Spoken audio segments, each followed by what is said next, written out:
All right, welcome everybody. This is going to be a recap here for this Friday, June 23rd, 2023. These are the trades that I made today. Before we get started, I kind of want to go through my process. It's a fairly simple process. It's taken me 40 years to finally get this down to what I consider a very, very simple way of deciding which stocks and or commodities I'm going to trade. When it comes to the stocks, because you have so many, I really am looking for the stocks that are going to have the highest probability of making a move for the day. That's what I'm looking for. Otherwise, you would be searching through thousands and thousands of stocks. So I'm looking for the highest probability. So first part of the process is to create a watch list. Now this watch list is shared with our subscribers. I have one for the morning and I also have one for the afternoon. So that's the first thing, is getting a hold of the morning watch list. The second part of it, and there's really only three parts to this process, and everything is pretty black and white. The only thing that's not black and white would be probably the particular stock that you're going to trade, because it really doesn't matter what stock I select, okay? It can be any of them, but I am looking for the stocks that are going to have several patterns. So the first part is the watch list. Second part is I'm going to go through each one of these and I'm going to see which ones have the most patterns setting up, okay? In this case, I'm looking for buys. If you're a seller, you'd be doing the same thing on the short side, but I'm looking to see which of these stocks have two or more buy patterns setting up, because I have a total of 4 different patterns that I'm looking at. So if I have one, I'd still look at it, but I really prefer the stocks that are going to have 2, 3, and 4 all patterns setting up for a buy in this case. So the first part, watch list. Second part, going through each one of these and then looking to see which ones have 2 or more patterns setting up. And then the third part is I just enter my trade. So let's take a look at IONQ. IONQ was one that I traded this morning. This was on the watch list. In fact, all of these, as you will see, or majority of them are all on the watch list. Okay, so let's look at IONQ. So I decided to go with IONQ. We had more than several different patterns setting up, and I actually had 3, I believe. And so let's look at IONQ. All right, so here's my trade on IONQs. As I said, shortly after the opening, we did have 3 different patterns all signaling for a buy. Now, the nice thing about when you're trading with patterns, which cannot be said when you're trading with indicators, is it does give me very specific entries, okay, very specific entries. And it also can give me very specific exits, okay, depending on how far out I'm looking to project on a particular target. So that being said, I did have 3 buy patterns coming in. The first one was an HF1, and that's the one that I went with an HF1. The other 3 patterns were all in a buy, but they are all projecting different levels, okay? So when a pattern comes out, I can have 2, 3 all layered on top of each other, but each one of those patterns are going to give me a different target, okay? So in this case, I had 3 different targets. So the subjective part of it is, do I want to get out at target number 1, or do I want to get out at 2, or do I want to get out at 3? The way I make that decision is that's probably going to be the only subjective part of it, because if I'm looking for the third target, if it's way out, it could take longer to hit it than if the target is close. So if the target is close, more than likely I'm going to be getting out at the third target. The other thing I'm looking at is, once it penetrates the third target, is it going to keep going and running? If it does not and it pulls back, then I'm going to get out. That's pretty much what I ended up doing today. So I had a nice little buy on the, had a buy HF1. I did go through target number, target number 2, target number 3 after it pulled back, after it went through target number 3 and it pulled back. That's when I got out. and made a nice little profit on IONQ. Now, this is how I trade the stocks. When it comes to trading, if you're trading commodities or what we call futures, or you're trading stock indices like the E-mini S&P or the Russell or whatever, those tend to have a lot of volatility already in place. So I don't really need to do any kind of scanning process, okay? So what I'm looking for when I'm looking at my indice trades, and I'll show you one that we put on today, is I am just looking for those patterns to set up. Same process, but I like to see 2 or 3 setting up on any particular indice or commodity or a Forex pair. All right. Now, in most cases, I'm going to be always getting out at the first target. Okay, I don't need to let it run because I can do quite well getting in and getting out of the first target. If I want to be a little bit more aggressive, then I can wait for second target. But 99% of the time, I'm getting out at the first target. If I'm trading a stock indice, or if I'm trading some sort of future like a commodity like gold or natural gas, crude oil, those types of things. And then, of course, same thing with the Forex. It's going to be the same type of approach. I want to get in, I want to get out at that first target because of the leverage, and I can do quite well on that. All right, so let's take a look at my indice trade this morning as well. Okay, this is the mini Russell trade we took this morning. Came in with a buy. In this case, this was what we call a pairing pattern. Remember, I'm trading 4 different patterns, HF 1, 2, 3, and pairing. Did have a pairing pattern. It hit my first price target, and I went ahead and I got out and took profit. Then we came back, and I ended up getting a nice HF2 short. Okay, HF2 short. I went ahead and I took the HF2 short. Once again, hit first target. Yeah, there's the second target down there. I got out at the first target and made money. So not only did I make money on the buy side, but I also made money on the sell side. So the process is really quite simple. I'm looking for the pattern to set up, looking for more than 2. Once that's done, Einstein will come in and provide me with these levels, okay? These levels are very accurate. They're going to hit over 70% of the time once I enter the trade. So, and the patterns are very successful as well. So I have very high probabilities that I'm going to hit my target. That's why I feel this is superior to other approaches. Now, don't get me wrong. Does it mean it's the only way to trade? No. There's a lot of different ways of trading.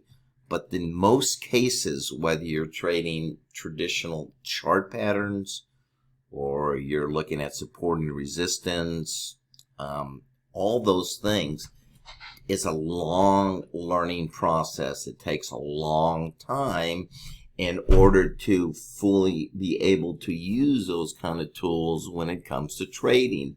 Most people will fail. Most people will run out of money before they ever become proficient. What's nice about what I am teaching is I have, in my 40 years, simplified the process. So it gives you very high probability exact entries and exact exits, okay? So a lot of the guesswork has been taken out of it. Don't have to get into a bunch of fundamentals. You don't have to look at a bunch of indicators. And those kind of things, okay? So the learning process is a lot shorter, which means that instead of burning money for a couple years, you'll be able to pick up on this. In most cases, you can pick up on this very quick and then get more proficient over a shorter period of time instead of taking years in order to become proficient. Because using other tools, I know I've been around for 40 years trading, and I've seen all kinds of traders, and most of what you're seeing on the internet takes a long time to master. And in most cases, if not in every case, those people lost a lot of money before they got to the point where they could become profitable.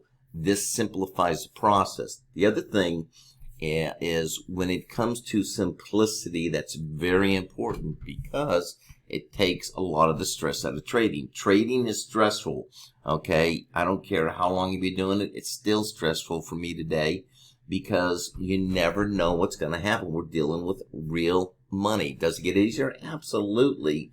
Do you build confidence? Absolutely. But it's still stressful, okay? And even excitement, as far as the body is concerned, is considered a stress, okay? So it is stressful. So what you want to do is you want to eliminate any component that can create additional stress. So when you start listening to a bunch of news and you're following all these different newsletters and this and that, every single one of them is going to have a different opinion or a different look at the market, and you're just going to have an undue amount of stress, which is going to prevent you from being able to successfully trade.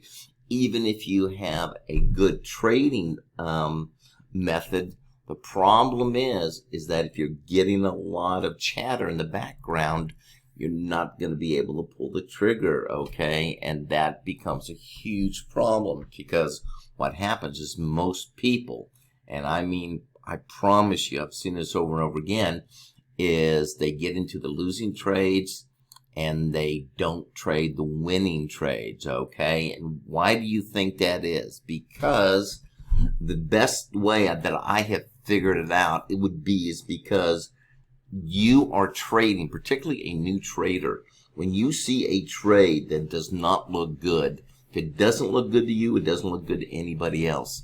All right. And since the majority of people are losing money, those trades are going to be the winning trades. So the trades that don't look good are typically going to be your winning trades.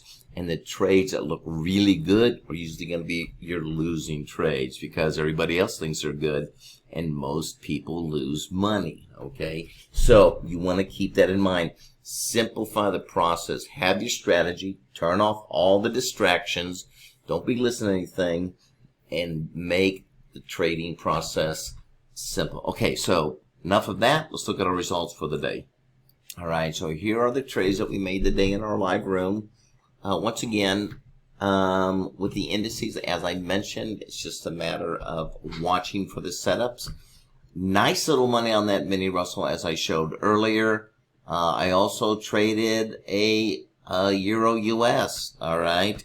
So yes, I also trade Forex as well, and if I see a right setup, I'm going to jump into it. And today was one of those days. So what a great day overall in the indices and in Forex. I didn't do anything on gold. I did nothing on natural gas. I typically don't like to trade the currencies. I'm sorry, the energies. There was some really nice setups. I would have made money today, but the problem is that a lot of times on a Friday, the energies don't move enough, and I really don't want to carry anything over the weekend. So that's why I typically don't trade those. Just like gold, I'm a little skittish on gold on Fridays because sometimes it moves slow and I need to carry a little bit further, and I don't like to do that over a 2-day weekend. So that's why you don't see any of those trades. But nonetheless, gold did not have any setups today, but we did get one on natural gas and we got one on crude. Okay. And so these are the results for the stocks. Once again, very nice day. None of my positions was a losing trade, but I want you to notice something. If you look at the watch list that came out, let's go back. Yeah, this was a morning watch list. This was put out this morning before we started trading. You'll see that majority of all of these trades, except 2, came from the morning watch list. LABD did, PIK did, ILNQ did, APLD. UCAR came in later in the afternoon. That was not on the watch list. TZA, now look at TZA. TZA, I took TZA later in the afternoon, but if you go to the morning watch list, it was also on the afternoon watch list. TZA was not only on the morning watch list, but it was also on the afternoon watch list. Now, these others had some really nice setups. I did not take them. You can't take everything, all right? But I like the fact that TZA had several patterns, once again, lining up for entries, and that's why I took it in late in the afternoon. So there you go. It's a very simple process. Get a watch list. Okay, I do all the hard work on the watch list. I have two different scanners, two different parameters that I'm looking at, and I run those. Not only am I running those at night, but I'm also running them in the morning, kind of as a confirmation. I'm looking for those stocks that have the highest probability of having an explosive move. And if you watch my morning trades, most of my very first trades, if you watch, are usually explosive. Okay, so the process does work. Then it's just a matter of waiting for any one of these set up two or more patterns, and then I enter, and then Einstein calculates the exits, and that's all there is to it. Okay, that's it. I hope that makes sense. If you have any questions, you can always reach me via my website, innovativetradingstrategies.com. Please check out my other videos on YouTube, Innovative Trading Strategies. I do teach these methods. The only thing that I won't be teaching in the future is Einstein, but there's still time to get in, and we are going to be making some changes on July 15th. Okay, and so some of these packages that we have right now will no longer be available. So if it's something you think you're interested in, get on over there, check them out. Check out all my YouTube's videos. I've been doing this for years. And if you like what you see, jump in before some of these packages go away and the prices go up. All right, that's it. Have a great weekend, everybody. And we'll see everybody, hopefully, first thing Monday morning. Take care.